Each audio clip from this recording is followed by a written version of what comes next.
नमस्कार दोस्तों, प्रस्तुत है श्रीमद् भागवत गीता का अगला भाग।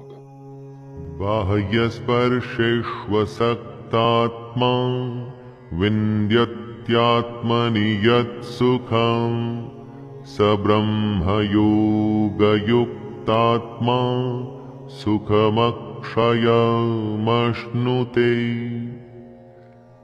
धन धान्य, खाना, अपनों का प्यार, महंगी चीजें, ये सब बहुत ही आनंद देती हैं। दुनिया की चीजों का मजा ही कुछ अलग है। इसीलिए तो हम हमेशा इन्हीं बाहरी चीजों को हासिल करने में लगे रहते हैं।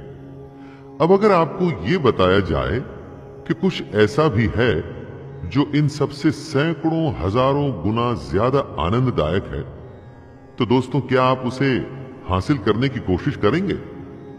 जी हां, भगवान कृष्ण की भगवत गीता वही बता रही है। बाहर की चीजों से ज्यादा, जिसे अपने अंदर की बातों से ज्यादा आनंद आता है, सच्चा ज्ञानी वो ही है। उसी ज्ञानी को ऐसे आनंद का अनुभव हो सकता है जिसके बारे में हम और आप सोच भी नहीं सकते। ये ही संस्पर्शजा भोगा दुःखयोनय एव ते आद्यन्तवन्तः कौन्तेय न तेषु रमते बुधः। आंखें देखती हैं, कान सुनते हैं, जीभ स्वाद बताती है, त्वचा स्पर्श करती है। इन्हीं इंद्रियों और उनके विषयों के भोग से हमें आनंद की प्राप्ति होती है। इन्हीं सब से हमें सुख मिलता है। एकदम गलत, जी हां, एकदम गलत। हम ऐसा समझते हैं कि इन सब इंद्रियों के भोग से हमें सुख मिल रहा है। ना, कृष्ण बता रहे हैं कि असल में ये सब इंद्रियों का भोग ही हमारे सारे दुखों का कारण है। इसको टेस्ट करने का भी एक सिंपल टेस्ट कृष्ण बताते हैं। कुछ अच्छा खाने का स्वाद तभी तक है जब तक आप खा रहे हैं। कुछ अच्छा सुनना भी थोड़ी देर तक ही आनंद देता है। इसलिए दोस्तों, इंद्रियों के सारे आनंद नाशवान हैं, यानी कि खत्म हो जाते हैं। इसलिए ज्ञानी पुरुष इन इंद्रियों के सुखों में नहीं फंसते। शक्नोति हैव यः सोढुं प्राक्शरीर विमोक्षणात् काम क्रोधोद्भवं वेगं स युक्तः स सुखी नरः। हम में से जो भी मरने से पहले, इस शरीर के नाश होने से पहले ही अपने काम क्रोध को नियंत्रण में रखने में समर्थ हो जाता है, वही पुरुष योगी है और वही सुखी भी है। कृष्ण कहना चाहते हैं कि समय थोड़ा सा है। समय पूरा होने के बाद तो मर ही जाना है। उसके बाद फिर कोई दूसरी योनि मिलेगी, शायद कुत्ते की, पक्षी की, गधे की, घोड़े की, किसको पता। तो मरने से पहले ही अगर अपने मन पर विजय पा लोगे, अपने काम क्रोध से पैदा होने वाले भावों को संभाल लोगे, तो तुम्हारा भला हो जाएगा। वरना जन्म और मृत्यु का चक्कर लगा ही रहेगा, लगा ही रहेगा। योऽन्तः सुखोऽन्तरारामस् तथान्तर्ज्योतिरेव यः स योगी ब्रह्मनिर्वाणं ब्रह्मभूतोऽधिगच्छति। जो बाहर के सुखों को छोड़ और इंद्रियों के आनंद से बाहर निकलकर अपने अंदर झांकता है, जो अपने अंदर की आत्मा को पहचान कर उसमें ही खुश रहता है, जो अपनी आत्मा की सच्चाई में ही ज्ञान ढूंढता है, भगवान कृष्ण उसे ज्ञानी मानते हैं। बाकी तो बस हैं, और अगर वो भी नहीं होंगे तो कुछ फर्क नहीं पड़ेगा। कृष्ण कहते हैं कि ऐसे ज्ञानी ही ब्रह्म को प्राप्त होते हैं। लेकिन दोस्तों, इन सब बातों का ये मतलब बिल्कुल नहीं निकाला जाना चाहिए कि सब कुछ छोड़ के सन्यास लेना है। अरे कर्म तो करना ही है भाई, उसके बिना तो कोई रास्ता ही नहीं। लभन्ते ब्रह्म निर्वाण मृषयः क्षीण कल्मषः छिन्नद्वैधायतात्मानः सर्वभूत हिते रताः।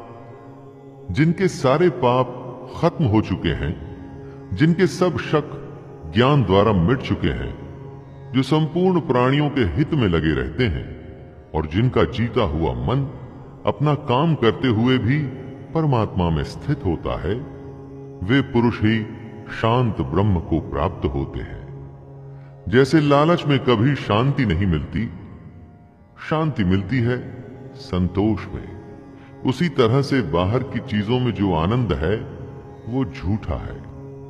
असली आनंद आपके अंदर है, अपने अंदर, मन में, दूसरों की भलाई में। जो इस तरह से अपने आप पर विजय पा लेता है और इन बातों के कहे अनुसार चलता है, उसी को अंत में ब्रह्म की प्राप्ति होती है।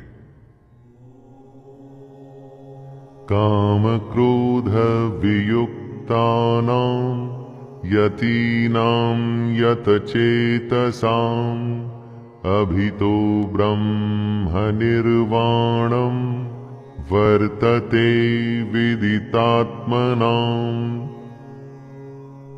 दोस्तों, ज्ञान की शुरुआत होती है मन पर विजय पाने के साथ। लेकिन मन को कैसे जीता जाए?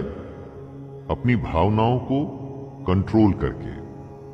जब भी आप बेहद ज्यादा गुस्सा होते हैं तो आपको पता लगता है, बहुत ज्यादा प्यार में होते हैं तो भी पता लगता है। बस इसी अति को रोकना है। यही वो भावनाएं हैं जिनको नियंत्रण में लाना है।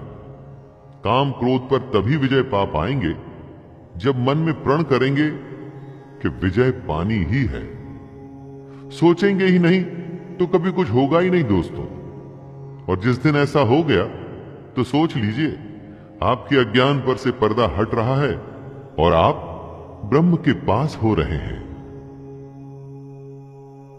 स्पर्शान् कृत्वा बहिर्बाह्यांश चक्षुश्चैवान्तरे भ्रुवोः प्राणापानौ समौ कृत्वा नासाभ्यन्तरचारिणौ यतेन्द्रियमनोबुद्धिर्मुनिर्मोक्षपरायणः विगतेच्छा भयक्रोधो यह सदा मुक्त एव सः। दुनियादारी को भूल बाहर के विषय भोगों को छोड़ के आंखों की दृष्टि को माथे के बीच में स्थित करके अपनी सांस पर ध्यान दीजिए। इसे ही प्राणायाम कहते हैं। ये एक माध्यम है ध्यान में जाने का, अपनी इंद्रियों को वश में करने का। जिंदा रहने के लिए अपने आप सांसें तो सबकी चलती हैं। अपनों को औरों से अलग करिए दोस्तों। अपनी आती और जाती हुई सांसों को नियंत्रण में करिए। तभी आप अपनी इंद्रियों, मन और बुद्धि को जीत पाएंगे। तभी आप इच्छा, भय और क्रोध से छूट पाएंगे और इसी से ही आपको मुक्ति मिलेगी।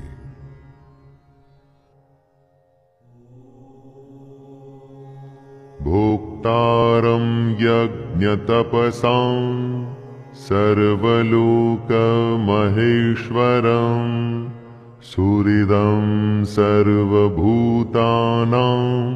ज्ञात्वा मां शान्तिमृच्छति।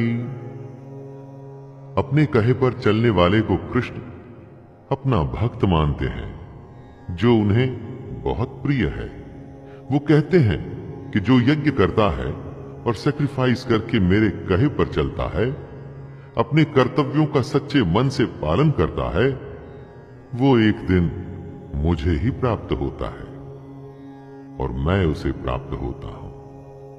दोस्तों, कृष्ण को आप भगवान भी मान सकते हैं या उन्हें आप शांति भी मान सकते हैं। उनके कहे पर चलने में हो सकता है आपको भगवान मिले या हो सकता है आपको शांति मिले। और इन दोनों अवस्थाओं में कोई फर्क नहीं है। जिस दिन भगवान की सच्चाई मिल जाती है, उससे बड़ी शांति और कोई हो ही नहीं सकती। तो दोस्तों, ये था अध्याय 5।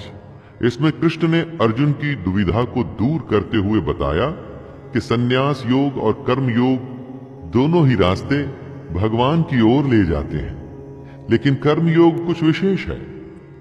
इस दुनिया और उस दुनिया के बीच की कड़ी है ये भगवत गीता। दोस्तों, अभी के लिए इतना ही। आगे की कथा अगले भाग में। और दोस्तों, अगर आपको मेरा यह छोटा सा प्रयास पसंद आ रहा हो तो कृपया चैनल को सब्सक्राइब करें, वीडियो को लाइक करें और ज्यादा से ज्यादा शेयर करें। धन्यवाद। जय श्री कृष्ण।